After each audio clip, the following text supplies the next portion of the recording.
네, 코스피 1950선 오늘 탈환 시도 나타나고 있습니다. 3포인트 상승했고요. 코스닥도 오늘 밀리지 않고요. 상승세 따라 붙네요.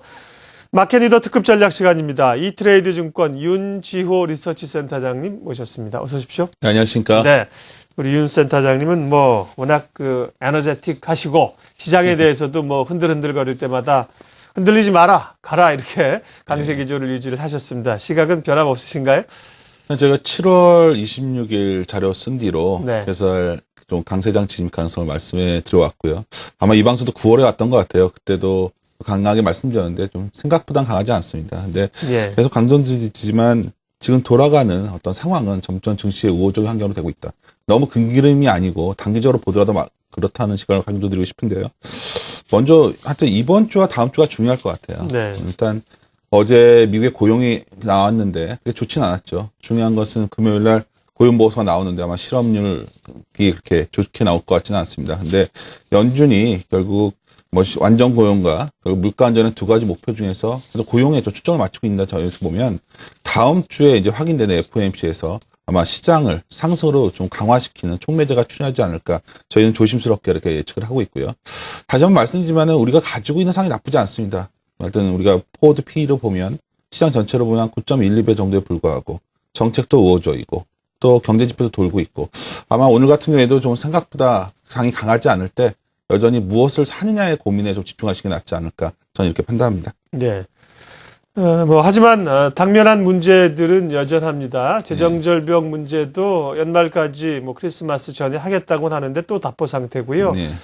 연말에 해결이 될 수 있는가? 혹은 또 이제 연초로 조금 넘어간다면 시장에는 어떤 부담이 있을까요?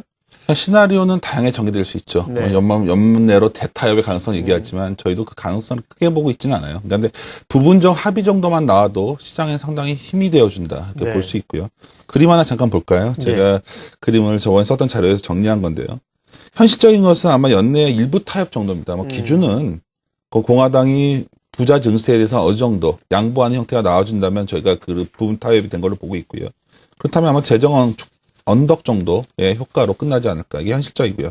만약 최근에 오바마 대통령의 주장대로 연내 대타협이 이루어진다면 상당히 베스트인 시나리오죠. 네. 이 두 가지 가능성이 높습니다. 이거 제가 항상 이 문제를 말씀드릴 때마다 여러 기관 투자가분들이나 일반 투자자들 말씀드리는 게 이 문제는 기본적으로 양자 간의 어떤 합의 문제입니다. 유로존 이슈와 다르죠. 유로존 이슈는 다양한 국가들의 이 관계가 얽혀있기 때문에 시간이 길게 될 수밖에 없지만 공화당과 민주당이 어느 날 서로 사인하면 끝나는 사건입니다. 양자 간 합의고 또 이번 선거에서 누가 뭐래도 공화당이 진 겁니다. 그러니까 어떤 민주당이 이겼기 때문에 큰 흐름에서 본다면은 결국 민주당이 부자 증세에 대해서 공화당이 합의해주는 수준에서 마무리되지 않을까. 그다음에 결국 회기가 바뀌는 내년 2월에 아마 처리는 되겠지만 아마 연말 연초는 재정 절벽 이슈는 시장을 압박하는 어떤 휴거 같은 비관론의 어떤 극점에 있는 것이 아니라 오히려 시장을 우려 완화로 연결시키는 촉매제가 되지 않을까 저는 이렇게 판단하고 있습니다. 예.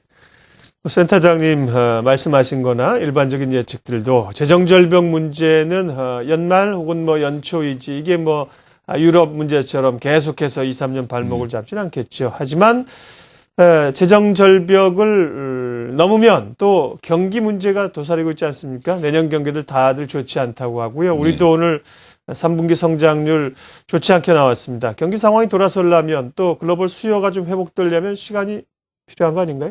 정확한 지적이십니다. 사실 재정 절벽보다 정말 시장에 참가자들이 갖고 있는 의구심의 근원은 네. 경기 결국 더 좁혀서 생각해 보면 과연 글로벌 수요가 회복되겠는가? 유럽이 저렇고 미국도 살아나고 있대지만 근데 결국 우리가 여기서 하나 교과서는 얘기를 좀 말씀드리고 싶은데요. 네. 그림 하나 잠깐 보여드릴게요. 이게 글로벌 교역량과 증가율입니다. 이걸 완전히 돌아섰다고 볼 수는 없지만 교역량 자체는 위기 이전보다 넘어갔죠. 한번 여기서 생각해 보셔야 되는 게 이렇게 경기가 안 좋다는데 교역량 자체가 는 거죠.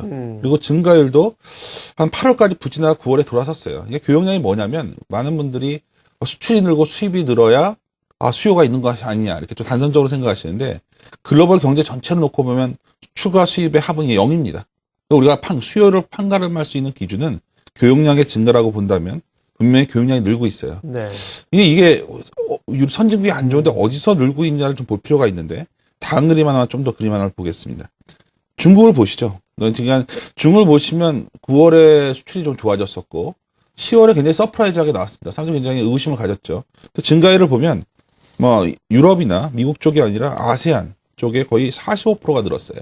주가도 보시면은 뭐 인도네시아, 필리핀, 뭐 터키, 멕시코 이건 아주 따로 가고 있습니다. 이런 게 뭐냐? 결국 금융위기에 새로운 글로벌 수요가 생기고 있는데 이게 뭐 골드만삭스에서는 미스트 경제라고 하고 뭐 모건 스탠리에서는 브레이크아웃 네이션 국가라고 하는데 이런 국가들이 성장이 나왔다는 겁니다. 결국은 이런 쪽이 수요가 생기고 있다면 우리나라는 항상 말씀드리는 소규모 개방 경제이기 때문에 새로운 수요가 형성되면 우리 기업들은 이런 기업 쪽에 이런 나라들에서 새로운 성장동을 찾을 수 있습니다. 결국 우리 증시는 나쁘지 않은 그림이죠. 그래서 뉴스 기사 보실 때 뭐 터키의 수주가 나왔다더라, 뭐 인도네시아 현지 공장을 세웠다더라 이런 기업들이 있다면 분명히 이런 새로운 변화에 부합되는 기업들이라는 점에서 좀 긍정적으로 볼 시각이 있다. 저는 이렇게 해서 판단하고 있습니다.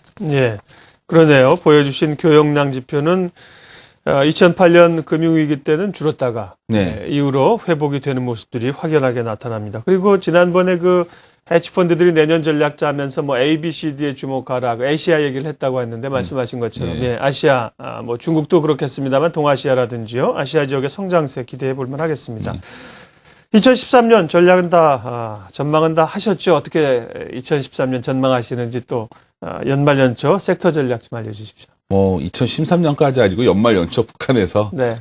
아까 제가 시장에 대해서는 좀 강세 마인드를 유지하셔라. 한마디로 말하면 반등이라는 단어보다 상승 추세라는 시각에 좀 시장을 바라봐야 된다 보고요. 네. 그렇다면 고민의 초점은 지수의 높낮이가 아니라 결국 무엇을 사냐에 초점을 맞춰야 된다. 저는 이렇게 보고 있습니다.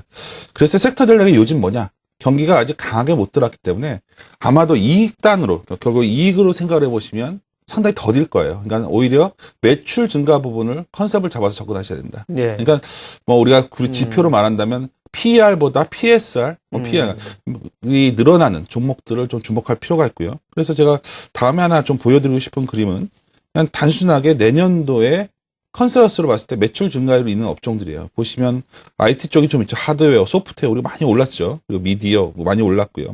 여기 건설, 반도체, 운송 같은 게 들어갑니다. 유통도 들어가고요. 네. 여기서 좀 많이 올랐던 뭐 소프트웨어라든가 미디어 같은 거 빼고 나면 유통이라는 업종이 있구나. 자동차도 의외로 괜찮구나. 운송도 좋네. 뭐 이런 시각. 그러니까 대형주 내에서도 분명히 매출 증가, 이익은 아직 불안정하지만 이게 신뢰도가 낮고요. 좀 이런 쪽 집중해 보셔야 된다는 걸 첫 번째 말씀드리고 싶고요. 아마도 최근에 CJ그룹이라든가 현대건설 부각되는 게 여기 있다 봅니다. 그 다음에 좀 더 세부적으로 나가서 생각을 해보면 좀 이렇게 생각해 보시면 IT 오버웨이트 전략은 계속 가져가셔야 돼요. 왜냐하면 연말 연초에 미국 소비 시즌과 관련된 어떤 모멘텀이 계속 촉발되고 있기 때문에 아마 삼성전자라든가 여러 가지 IT네 하드웨어 쪽에 삼성전기라든가 이런 종목도 계속 보셔야 된다 보고요. 두 번째, IT 오버웨이트, 그러니까 비중을 많이 가져가라는 거죠. 단기적으로 아마 좀 낙폭과대 중에 찾으신다면 네. 제가 최근에 호주 달러가 강세로 돌았거든요. 네. 금리 인하했기 때문에 돌았다는 것도 있지만 아시다시피 호주 달러는 위험 자산 선호를 대표하는 어떤 그 대표적인 그 화폐입니다. 그래서 우리나라로 본다면 유가는 좀 더딜 수가 있고 재고 때문에 비철 쪽에 매력적인 종목들을 찾아야 된다. 네. 참고적으로 카파 같은 경우에는 굉장히 구리 같은 경우에 최근에 굉장히 강세로 돌아 있어요. 그래서 우리나라 보다는 풍산 같은 종목들이 좀 해당되지 않을까 보고 있고요. 세 번째는 그림 보면 좀 말씀을 드리려고 하는데요. 결국 우리가 돈의 힘에서 올라온 자리다. 그래서 성장주가 굉장히 좋았죠. 아마 일반 투자자분들이 코스닥 종목들을 굉장히 선호했던 계기도 여기에 있는데 돈이 가장 먼저 들어간 게 벤처 자금입니다. 그래서 제가 미국의 벤처 자금 추이를 한번 그림을 가져왔는데요. 네. 여기 보시다시피 이 IT 버블 이전에는 다 IT 쪽으로 들어갔었고요. 2003년 7년에도 벤처 캐피탈이 한번 크게 늘었던 적이 있는데 이때는 난IT 쪽으로 태양광 지금은 흘러간 추억이 됐지만 이런 쪽이 많이 들어왔고 최근 상기를 보면 2009년 이후의 흐름을 보면 난IT와 IT 비중이 한 50대 50이고요. 재밌는 거는 2012년에 가장 많이 늘어난 게 바로 소매 유통입니다. 예. 이게 단순히 백화점, 이마트 이런 걸 말씀드리는 게 아니라 새로운 어떤 형태의 온라인 어떤 이커머스라던가 또 최근에 홈쇼핑 쪽 강세로 도는데 홈쇼핑 주식도 해당되고요. 그래서 이런 쪽에 어떤 강세의 기점이 좀 이어지지 않을까 보고 있습니다. 마지막으로 그림은 안 보여드리지만 우리가 다행스러운 게 중국 증시가 좀 돌아섰죠. 그래서 중국이 시진핑 씨도 좀 말을 했지만 결국 좀 내수 성장 쪽을 많이 강조합니다. 그래서 내수 관련주, 중국 내수 성장주 중에서 좀 상대적으로 주가 부진했던 것도 찾아볼 필요가 있다. 저희들은 락앤락이나 메일욕 같은 종목들을 제시해드리고 있습니다. 네, 오늘 마켓리더 특급 전략 윤지호 이트레이드 증권 리서치 센터장님 의견 정리해서 잘 들었습니다. 고맙습니다. 네.